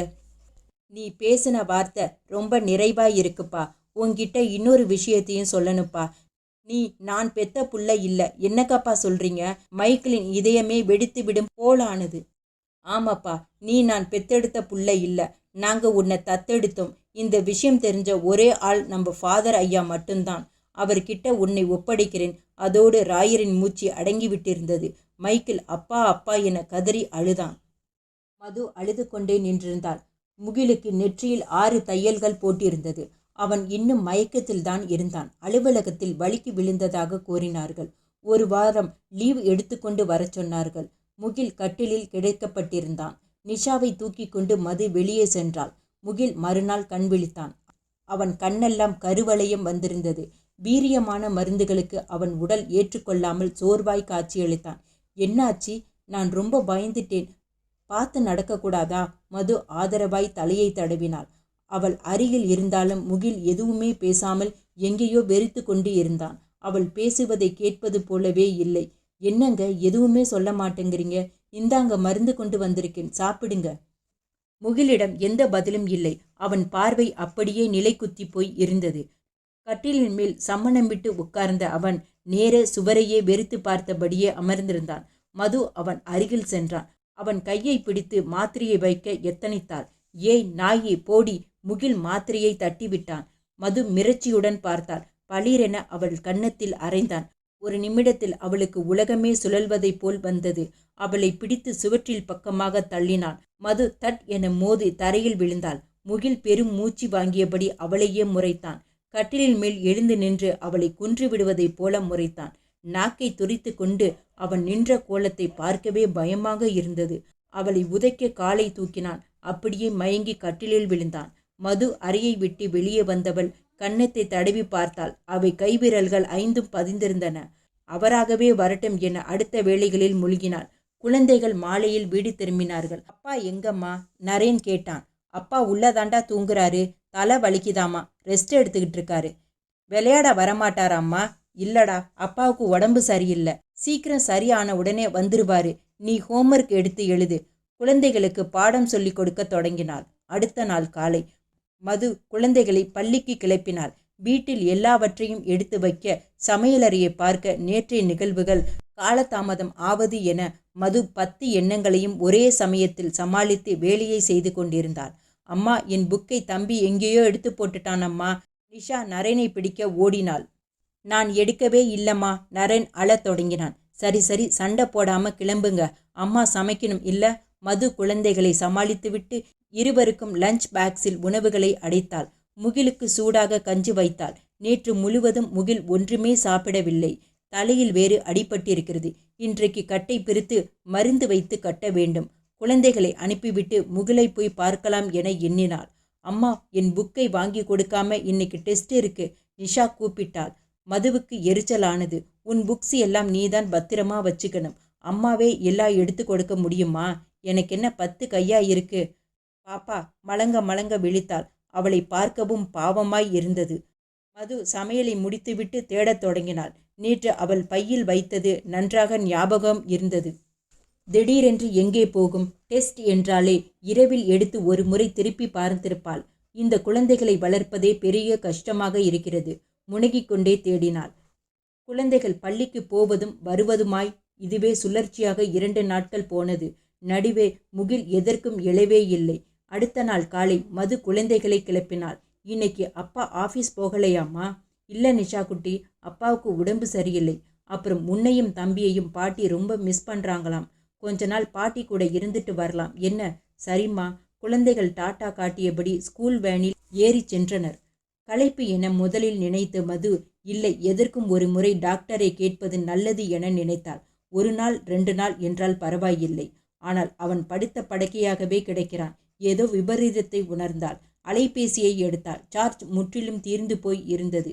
என்ன இது, காலையிலிருந்து சார்ஜ் போட்டும் ஏறவே இல்லை, நல்லா தானே இருந்தது. குழப்பத்துடன் சார்ஜரில் போட்டு போனை உயிர்ப்பித்தாள். அடுத்த அரை மணி நேரத்தில் அங்கு ஆம்புலன்ஸ் நின்று கொண்டு இருந்தது.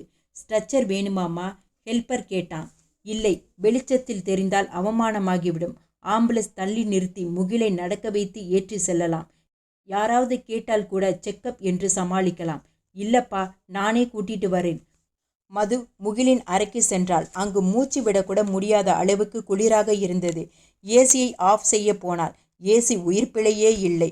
அவன் அறையில் ஏதோ சதை கருக்குவது போன்று கெட்ட வாடை வீசியது. முகில் தானாக ஏதோ அணைத்து கொண்டிருந்தான். அங்கு மது அழைத்து பார்த்தாள். அவன் தனக்கு தானே பேசி கொண்டிருந்தானே தவிர வேறு எந்த பதிலும் இல்லை. அவன் நெற்றியில் கை வைத்து பார்த்தாள். காய்ச்சலாக இருக்கலாம். அவளே கைத்தாங்களாக அழைத்து வந்தாள். போனை எடுத்து ஆம்புலன்ஸில் அமர்ந்தபடியே யாருக்கோ கால் செய்தாள். ஹலோ அம்மா, நான் மது பேசுகிறேன். அவருக்கு தலை சின்னதாக அடிபட்டுருச்சுமா. இல்லை, பயப்படுற மாதிரி எதுவும் இல்லை. கொஞ்ச நாளைக்கு ரெஸ்ட் எடுக்க சொன்னாங்க.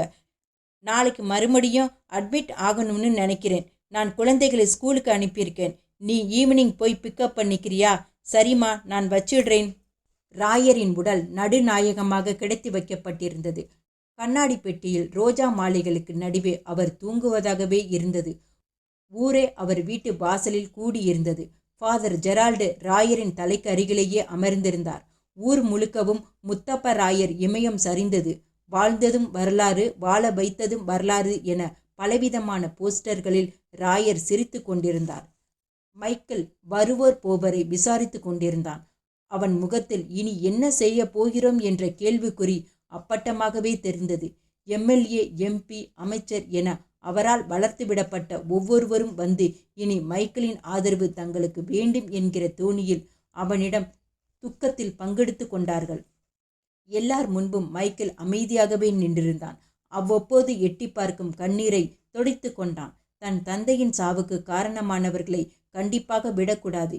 என்றைக்கு அவர்கள் வீட்டில் இதே போன்று பிணம் விழுகிறதோ அப்போதுதான் நான் அழுவேன் என்று வாக்குறுதி எடுத்துக்கொண்டான். தன் தந்தையின் ஆன்மா சாந்தியடையவும் தனக்குத்தானே சொல்லி கொண்டான். ஃபாதர் ஜெரால்டு அருகில் வந்தவுடன் அவனை கட்டிப்பிடித்து கொண்டார். தைரியமாயிரு மைக்கேல். ராயர் கருத்திற்குள்ள நித்திரை அடைஞ்சிட்டார். இனி அவர் நிம்மதியாக தூங்குவார். அவர் ஸ்தானத்திலிருந்து நான் உன்னை பார்த்துக்கிறேன் மைக்கேல். மைக்கேல் ஃபாதரிடம் எதுவும் பேசவில்லை. தனக்கென்று அவன் நினைத்தது அவன் அப்பாவை மட்டும்தான். இந்த ஃபாதரை பகைத்து கொண்டால் ஊர் மக்களின் ஆதரவு கிடைக்காமல் போகும்.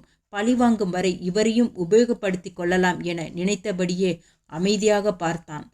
ஃபாதர் மறுபடியும் சென்று ராயரின் அருகில் அமர்ந்து கொண்டு பைபிள் வாசிப்பதும் ஜபம் செய்வதுமாய் ராயரின் நித்திய அமைதிக்காக பிரார்த்தனை செய்து கொண்டிருந்தார். வெள்ளை சட்டை, காக்கி பேண்டுமாய் மதலை முத்து கையில் ஒரு மாலையோடு வந்தார். ராயரின் மேல் மாலையை கிடத்தி கண்களை மூடி மரியாதை செலுத்தினார். மைக்கேலின் அருகில் வந்த அவன் கையை பிடித்து கொண்டார். ஐயா மட்டும் இல்லைன்னா நானும் கடல்ல மீன் வலைன்னு எங்க அப்பாவோட சுத்திக்கிட்டு இருந்திருப்பேன். இன்னைக்கு என் புள்ள குட்டி எல்லாம் 3 வேளை ஒழுங்கா சோறு திங்குது. எனக்கு ஒரு கௌரவமான உத்தியோகம் பார்த்துக்கிட்டு இருக்கேன்னா அது உங்க அப்பா போட்ட பிச்சை. ஊருக்கெல்லாம் காசு பணத்தை அள்ளி அள்ளி கொடுத்த மனுஷன் தான் பிள்ளைக்கு என்ன செய்ய போறான்னு எல்லோரும் எதிர்பார்த்தப்ப தன் உசிரையே கொடுத்து காப்பாத்திட்டு போயிட்டாரே என்று அழுதார். என்ன சொல்றீங்க? ஆமாப்பா, அந்த இன்ஸ்பெக்டர் உன் உசிருக்குத்தான் குறி வச்சான். ஆனால் ராயர் குறுக்கே வந்து குத்து அவர் வாங்கிக்கிட்டாரு. உன் மேலே உசிரையே வச்சிருந்தவர் இன்னைக்கு அந்த உசிரையே உனக்காக கொடுத்துட்டாருன்னு நினைக்கும் போது என் நெஞ்சே அடக்கிதப்பா. மைக்கேல் தன் தந்தையின் மேல் ஓடி சென்று அப்பா என கதறி அழுதான். தன்னை பெறக்கூட இல்லை என்றாலும் தனக்காக உயிரை கொடுத்த ஒரு ஜீவன் அவரை இறுதி வரை நன்றாக பார்த்து கொள்ளவில்லை என்னும் துக்கம் மைக்கேலின் நெஞ்சை உலுக்கியது. ஃபாதர் ஓடி வந்து மைக்கேலை பிடித்து கொண்டார். இப்போது மைக்கேல் நிஜமாகவே அழுதான். ஃபாதர் எல்லாவற்றிலும் முன் நின்று செய்தார். மைக்கேலை சுடுகாட்டிற்கு அழைத்து வர மறுத்துவிட்டார். ராயரை எடுத்து சென்ற பிறகு அதே இடத்தில் உட்கார்ந்து அழுது கொண்டே இருந்தான். அவர்களுக்கு உறவு என்று சொல்லிக்கொள்ள யாரும் இல்லை. இது நாள் வரை ஒருவரும் வந்து பார்க்கவும் இல்லை. ராயருக்கு எல்லாமே இந்த ஊர் மக்கள்தான். தன் கடமைகள் முடிந்ததென ராயரின் உடல் எரியூட்டிய பின்னர் கலைந்து சென்ற கூட்டம் அப்படியே போனது. மைக்கேல் சுவற்றின் ஓரம் சாய்ந்து கிடந்தவன் அப்படியே தூங்கினான். அந்த இடத்தை விட்டு அசையக்கூட இல்லை. தன்னாலேயே அவரின் உயிர் போனது அவன் உள்ளத்தை அரித்தது. அதிலும் தான் ராயரின் மகனே இல்லை என்பது அவரின் வாயாலேயே வந்தது அவன் நினைவையே பிளறச் செய்தது. கதவை கூட பூட்டாமல் அவன் அப்படியே அசையாது கிடந்தான். மறுநாள் காலை வேலைக்காரி வந்தாள். வாசலில் பால் வைக்கப்பட்டு இருந்தது. ராயர் இருந்தவரை காலிங் பெல்லை அழுத்த போனவள் கதவு திறந்திருந்தது கண்ணுற்று அவளே உள்ளே போனாள். ராயரின் படத்தின் கீழ் படுத்து கிடந்த மைக்கேலை பார்க்க பாவமாக இருந்தது. அவனை எழுப்பி தொந்தரவு செய்ய வேண்டாம், தூங்கட்டும், இரவு முழுவதும் விழித்து அழுதிருப்பான் என நினைத்தார். அறை முழுவதும் வாடிய பூக்கள் இறைந்து கிடந்தன. துடைப்பம் எங்கே என தேடி எடுத்து அவளே அறையை பெருக்கினாள். சமையலருக்கு சென்று இருந்ததை வைத்து குழம்பு ரசம் என வைத்தாள். தன் வேலை முடிந்து விட்டது, அப்படியே கிளம்பலாம் என நினைத்தவளுக்கு ஏனோ மனசு கேட்கவில்லை. மைக்கேலை பார்க்க பார்க்க பாவமாக இருந்தது. தனக்கென இருந்த ஒரே ஒரு உறவையும் தொலைத்துவிட்டு இன்று இப்படி கிடக்கிறானே என வருந்தினாள். சட்டென தன் மனதை மாற்றிக்கொண்டு உள்ளே சென்றாள். பாலை காய்ச்சி டீ போட்டு எடுத்துக்கொண்டு மைக்கேலை எழுப்பினாள். ஐயா எழுந்திருங்க ஐயா, டீ கொண்டாந்திருக்கேன் ஐயா என்றாள். மைக்கேலிடம் எந்த அசைவும் இல்லை. அவள் பயந்து போனாள். அவனை தொட்டு நன்றாக உலுக்கினாள். மைக்கேல் அரை மயக்கத்தில் கண் விழித்தான். அவன் கண் இரண்டும் இரத்த சிவப்பில் சிவந்திருந்தது. ஒரு நிலையில் உட்கார முடியாமல் தள்ளாடினான். நேற்று முழுவதும் எதுவும் சாப்பிடவில்லை. அவன் உடலில் கொஞ்சம் பலம் கூட இல்லை எனும் நிலை வந்திருந்தது. அவளே மைக்கேலை சுவற்றில் சாய்த்து வைத்து அவன் கையில் டீயை கொடுத்து இதை குடிங்கய்யா என்றாள். மைக்கேல் டீயை கையில் வாங்கி அதையே உற்று பார்த்து கொண்டிருந்தான். எதை பார்த்தாலும் அவனுக்கு ராயரின் முகம்தான் தெரிந்தது. டீயை கையில் வைத்து கொண்டே குலுங்கி குலுங்கி மறுபடியும் அழ ஆரம்பித்தான். அவள் மறுபடியும் பதறி போனாள். ஐயா ஐயா அழாதீங்க, அவர் காலம் முடிஞ்சுது, அவர் போயிட்டாரு. ஆனா நல்ல மனுஷன், இருந்த வரைக்கும் ராசா மாதிரி வாழ்ந்து எல்லோருக்கும் அள்ளி அள்ளி கொடுத்த மனுஷன். என்ன தன் புள்ள கல்யாணத்தையாச்சும் பார்த்துருக்கலாம். அதுக்குள்ள அந்த பாலா போன விதி அவரை தூக்கிட்டு போயிடுச்சு. ஊருக்குள்ள எத்தனையோ பையன் இருக்கான், அவனுக்கெல்லாம் சாவு வரமாட்டேங்குது. அதுவும் சரிதான். சரி, ஆண்டவன் நல்லவங்களை தான் சீக்கிரம் கூப்பிட்டுக்கிறான், என்ன செய்கிறது? அவள் பேச்சை கேட்டுக்கொண்டே மைக்கேல் எங்கேயோ வெறுத்து பார்த்தபடியே அமர்ந்திருந்தான். அவள் வார்த்தைகளை அவன் கவனித்ததாகவே படவில்லை. கையில் டீ சுட்டதும் அனிச்சையாக அதை குடித்தான். வெறும் வயிற்றில் சூட்டுடன் அது இறங்கியதும் கொஞ்சம் மயக்கம் நிலை தெளிவதை போன்று இருந்தது. சரிங்கய்யா, சமைச்சு வச்சிருக்கேன், எடுத்து சாப்பிடுங்க, நாளைக்கு நான் மறுபடியும் வரேன் என்று சொல்லிவிட்டு கிளம்பினாள். ராயரின் படத்தை பார்த்து ஒரு தடவை கையெடுத்து கும்பிட்டுட்டு சென்றார். மைக்கேல் ஏதோ முடிவு செய்தவனாய் எழுந்தான். வீட்டின் ஒவ்வொரு மூலையிலும் ராயரை நிற்பது போலவும் பேசுவது போலவும் தெரிந்தது. அவர் ஆடிய ஊஞ்சல், வழக்கமாய் அமரும் நாற்காலி என அத்தோட வீடே அவரின் நினைவாலயமாக இருந்தது. உள்ளே சென்று பீரோவை திறந்தான். அவரின் உடைகள் அடுக்கி வைத்திருந்ததை தொட்டு தொட்டு பார்த்தான். எப்போது வெள்ளை வேட்டி வெள்ளை சட்டை தான் ராயர் உடுத்துவார். அதில் இன்னும் அவரின் ஸ்பரிசம் மிச்சம் இருப்பதாக உணர முடிந்தது. பீரோவில் ஒரு மூலையில் சுவர் ஒன்றினுள் பத்திரங்கள் நீலவாக்கில் மடித்து வைக்கப்பட்டிருந்தன. என்னவாக இருக்கும் என அதை வெளியில் எடுத்தான். கட்டுக்கட்டாக காகிதங்கள் இருந்தது. முத்தப்பராயர் முழு சுயநினைவுடன் எழுதி கொடுத்த சொத்துக்கள், ஊரில் யார் யாருக்கு எவ்வளவு கொடுத்திருக்கிறார் என்பது பற்றிய விவரங்கள் என ஒவ்வொரு பத்திரத்திலும் ஒவ்வொரு சொத்து பற்றிய விவரங்கள் இருந்தது. மேலெழுந்த வாரியாக மைக்கேல் எல்லாவற்றையும் பார்த்தான். கடைசியாக ஒரு பத்திரம், அதில் இது நான் சுயநினைவுடன் எழுதி கொடுத்த உயில் பத்திரம் என ஒரு வரிசையை பார்த்ததும் மைக்கேலின் கண்கள் கூர்மையானது.